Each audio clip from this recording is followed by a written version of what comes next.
Okay, Q&A part two. Now, where Eagles Dare, I can't think of five novels off the top of my head. I'm sorry. I've got two for you uh, that I'm very fond of.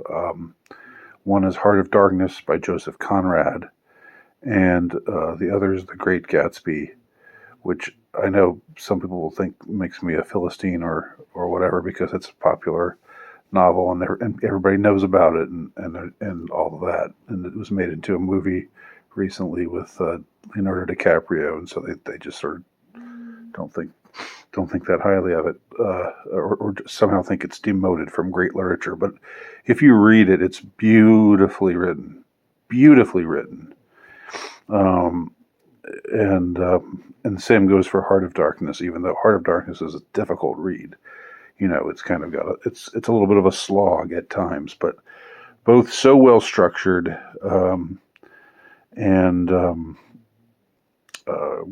great characters. You know, takes you along on a journey. In one case, a journey into the mind of a man who's trying to do the impossible, who's bound for a tragic fate.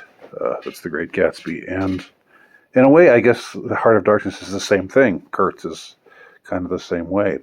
Um, Hamlet, of course, is my favorite play, but I don't know whether that's obviously not a novel. But I'm just going to list it here anyway. You said English. I'm just going to expand that to mean anything written in the English language. And I like a lot of other Shakespeare as well, but nothing compares to Hamlet. Uh, let's see. As far as poets go, T.S. Eliot, Gerard Manley Hopkins, John Keats, Shakespeare. I think Shakespeare was a poet. I don't know his sonnets all that well, but whoever he was, maybe he wasn't Shakespeare, maybe he was somebody else. But whoever he was, give it up for him as well. And that's just four, but that's all. That's the best I can do right now. I don't do so well off the top of my head thinking about like what's making lists of my favorites of this or that or the other thing. Sorry about that. John Bradshaw asks, will Putin be successful in taking over Ukraine? If yes, would you consider it to be a good thing? Is he trying to take over Ukraine, or is he just trying to defang, demilitarize, and denazify Ukraine, as he puts it, as he put it? Um, I think what would be a good thing is, I'm not a um, I'm not a geopolitical thinker, but it seems like the best solution for Ukraine would be a truce. Well, first of all, yeah, let's let there be peace. Let's let both sides get a little and give a little. Let's let Russia have the eastern territories. Let's let the two provinces in the Donbass, as well as Crimea, where there's more Russian-speaking people, and the identity of those areas is more Russian. Let's let those provinces do their own thing, and the rest of the country can be Ukraine. Why not that? Why not let them secede? The districts, the provinces that want to secede, that don't feel that they are a part of Ukraine, and let the Ukrainians have the territory where they themselves predominate. Um, I don't see why that would I don't see why that would be such a bad thing. Uh, why would the Azov battalion types not want that? Why would they insist? No, we got to have those two provinces on the east that border Russia. They need to be ours too. You know, the, both sides have to give a little. Both sides have, and I don't. My impression is not that Putin and the Russians want to uh, invade and occupy Ukraine. It's just from what I've heard. That's just not what I think is the goal there. Another question: who is your favorite U.S. president? Let's just go back to George Washington, very first president. Because what did he say? We need to avoid entangling alliances. George Washington was the original isolationist or non-interventionist president. The original founding fathers did not foresee the United States becoming world police. Okay, Armored Ghost asks, Andy, what are the pros and cons of aging? I'll tell you when I actually start aging. Hasn't happened yet, but when it does start happening, I'll be the first to let you know. So far, not too many cons. Not as fast, not as spry as I once was. And I think the worst con is the most tragic thing about aging is just being aware that you don't have your life ahead of you anymore. When you're younger, you think to yourself, okay, things aren't necessarily where I want them to be right now, but I've got a lot of time and I will get there. But when you get to be a little bit older, you stop thinking that way. You think to yourself, well, geez, it's now or never, which might also have its corresponding benefits, because then you don't just don't just put things off. You maybe act in a more determined way. The pros of aging are, I think you gain more perspective. You gain more. You gain a greater sense of cynicism in a good way. It's like you don't just fall for things. You don't just like, oh no, this is like the worst thing that's ever happened, or oh, this is the best thing that's ever happened. Oh, there's never been anything like this before. No, you are able to say, yeah, nothing new under the sun, because you've lived a long time and you've seen a lot. All right. Armored Ghost asks, Andy, where is Tiffany Dover? Very good question. Tiffany Dover was the nurse who originally took the Baj, was one of the first ever to take it, and then immediately passed out, and then got up later and said that didn't have anything to do with the shot. It was just something else, blah, blah, blah. And there was some big PR campaign to say, oh, these conspiracy theorists keep talking about this nurse, but nothing happened there, nothing to see here, anybody. And then she was rarely, if ever, seen after that. Good question. I think people have forgotten. A lot of people have. Andy, do you think stories, this is again Armored Ghost, Andy, do you think stories based on real events are naturally more fascinating and entertaining than fiction? No, I wouldn't say that they are naturally more fascinating and entertaining than fiction, but it is true that sometimes truth is stranger than fiction. That's a cliche, but it is there are stories that are true that you would not believe, that you hear it a lot. Like if in some true crime show or something, you hear somebody say, if I were to try to sell this to a Hollywood producer, they would say it's not. They would say it's just not realistic enough. Come on, nobody's going to believe that. So I don't want to say that one is necessarily better than the other. I've written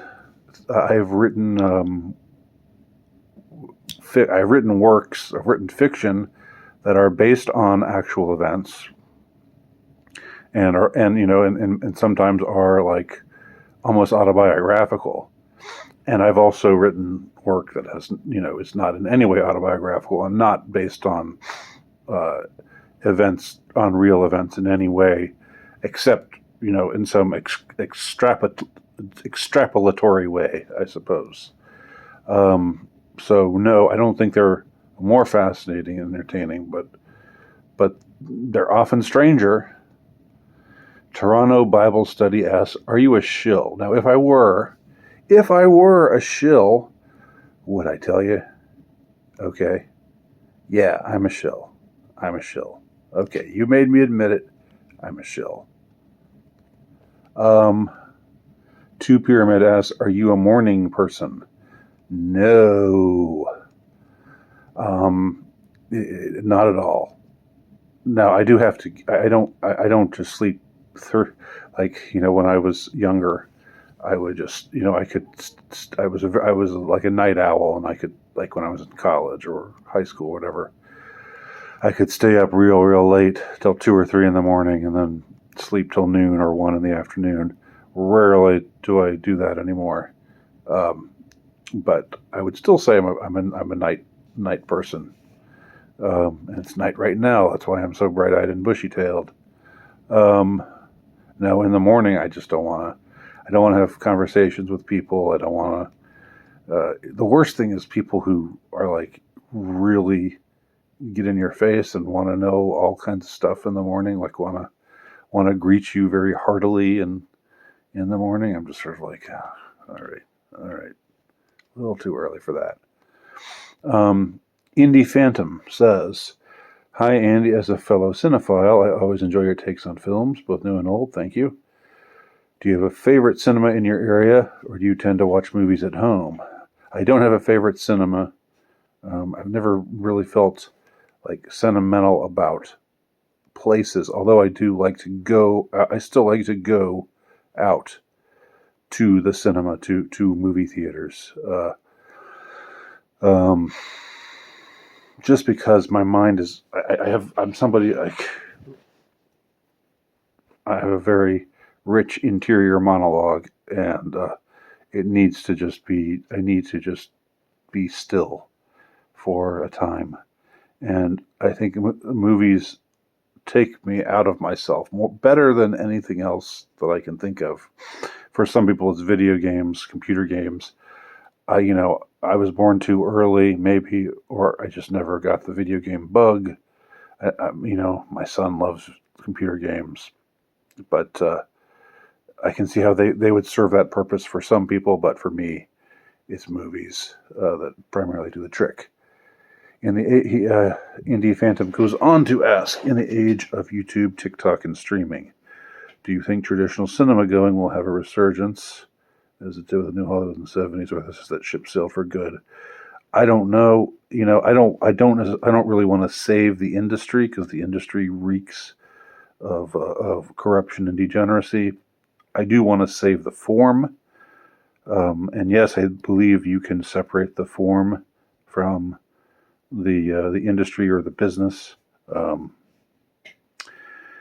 And I'd love to play some part in that if I can. If at some point,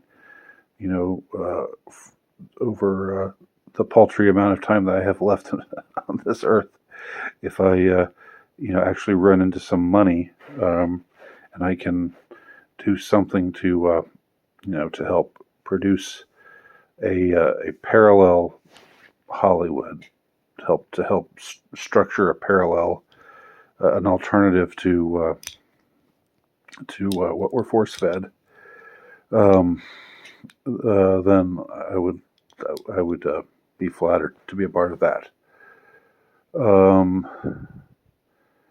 Justin Fisher asks, "How did you discover the Franklin scandal?" I think it was just an extension of what I had been looking into. I was going deeper into the rabbit hole of conspiracy literature, and one thing leads to another, and eventually you hear about things like that. And at first, I wanted to find out about it because it's you're curious to know. You want to know what's really going down. And then when I read this account, again, I know I've told this many times before, but with the Franklin scandal, it was the first thing where I read when I read about it, I thought to myself, "Oh my God, please let this not be true. Please, God, let this not be true." And I was again staying up in bed, bawling my eyes out, just because it's so awful. It's so awful, and I couldn't convince myself that it wasn't true. I couldn't. I tried. I tried my damnedest, but I couldn't. Uh, and everything changed after that for me, uh, perspective wise. And that was spring of 2014. That was maybe my true red pill moment or awakening or something. It's like I'd been more aware of a lot of other things up to that point, but at that point, it was just I think that I had heard a little bit about Jeffrey Epstein at that point. I think I had heard a bit about various British scandals. I was familiar with David Icke by that time, so eventually got me around to the Franklin scandal. Justin Fisher also writes, "What is your take on the writings of G.K. Chesterton and Hilaire Belloc?" Love Chesterton, great writer. Recommend him. If there's one flaw in Chesterton's writing, it's just that he's too damn clever. He's really clever, really, really clever.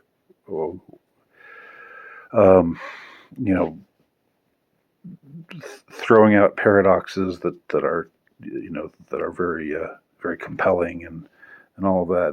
But sometimes you kind of wish he would just stop, being as hitting you with his conjuring, and just be more just plain spoken. I don't know, but that's being too clever is a good problem to have. Being too inclined to compelling wordplay and so forth. I don't know Belloc nearly as well, but I know that they are often connected to one another. I know they're both Catholic writers, and but I'm much more familiar with Chesterton. I'd recommend his book Everlasting Man. That was the first book of his that I read, and it's a good read. It's something you'll enjoy. What's your favorite Christian themed music from the 80s other than Stryper? None. I don't really care for Christian music. I think if you're Christian and you're a musician, okay.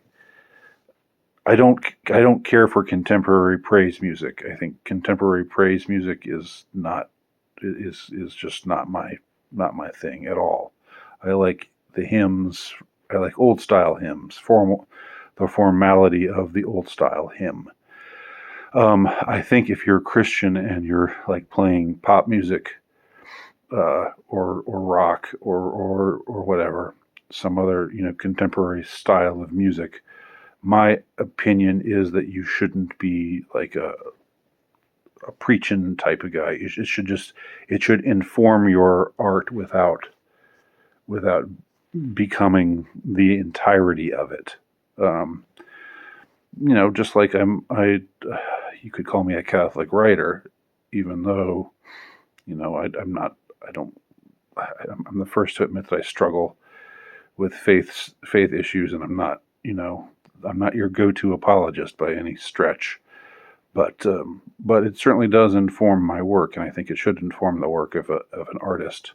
It can inform your work without it becoming praise music. When it becomes contemporary praise music, then it's just I don't like it. It's just corny most of the time to me. Okay, so we'll stop there in part 2 of this Q&A. Thanks again for your questions, and we'll pick this up with part 3 soon.